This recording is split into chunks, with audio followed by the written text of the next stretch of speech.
Welcome to TET DSC for you channel. All competitive ఎగ్జామ్స్‌కు సంబంధించి general knowledge and current అఫైర్స్‌లో భాగంగా ఈ వీడియో చేయడం జరుగుతుంది.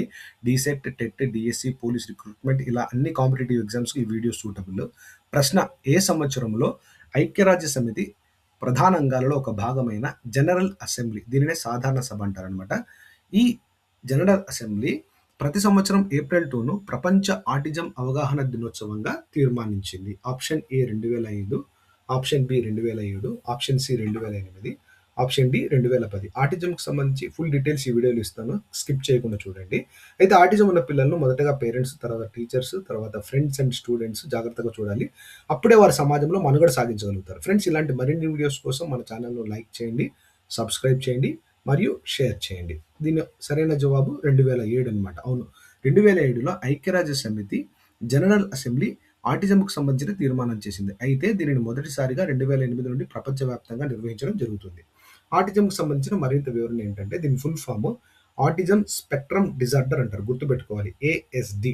కాంపిటేటివ్ ఎగ్జామ్స్లో అడగడానికి అవకాశం ఉంది. అలాగే ఆటిజం అనేది జీవితాంతం ఉండే నాడీ సంబంధిత రుగ్మత. అలాగే నెక్స్ట్ పాయింట్, ఆటిజం ఉన్న పిల్లలలో మెదడు అభివృద్ధి సరిగ్గా ఉండదు. అయితే ఆటిజం ఒక మానసిక రుగ్మత కాదు. ఈ పాయింట్ బాగా గుర్తుపెట్టుకోవాలి. ఆటిజం అనేది మానసిక రుగ్మత కాదు. ఆటిజం ఉన్న పిల్లల్లో ప్రధానంగా భాష, సంభాషణ నైపుణ్యాల్లో సమస్య కలిగి ఉంటారనమాట. అలాగే ఒక వ్యక్తి జీవితంలో మొదటి 3 సంవత్సరాల్లోనే ఆటిజంను గుర్తించొచ్చు. పుట్టిన తర్వాత 3 సంవత్సరాల లోపు. మరి ఆటిజంను తెలుగులో మందబుద్ధి వ్యాధి అంటారు. అయితే చిన్నతనంలోనే ఈ ఆటిజం బయటపడుతుంది.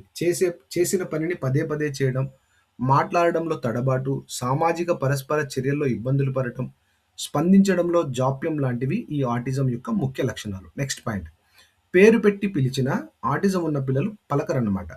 ఐ కాంటాక్ట్ సరిగా ఉండదు. అలాగే వారి వంక చూసి నవ్వినప్పుడు తిరిగి నవ్వకపోవడం మొదలైన సమస్యలు ఆటిజం ఉన్న పిల్లల్లో మనకు కనిపిస్తాయి. చివరి పాయింట్, ఆటిజం ఉన్నవారి ప్రాథమిక హక్కులు, అంటే ఆటిజం ఉన్న పిల్లల యొక్క ప్రాథమిక హక్కులకు, స్వేచ్ఛకు భంగం కలగకుండా మనలో ఒకరిగా భావించేలా చైతన్యపరచడమే ఏప్రిల్ 2 రోజు యొక్క ముఖ్యమైన ఉద్దేశం. అందుకే ఐక్యరాజ్య సమితిలో ఒక అంగమైనటువంటి జనరల్ అసెంబ్లీ ప్రతి సంవత్సరం ఏప్రిల్ 2ను ఆటిజం అవగాహన దినోత్సవంగా తీర్మానించింది 2007లో.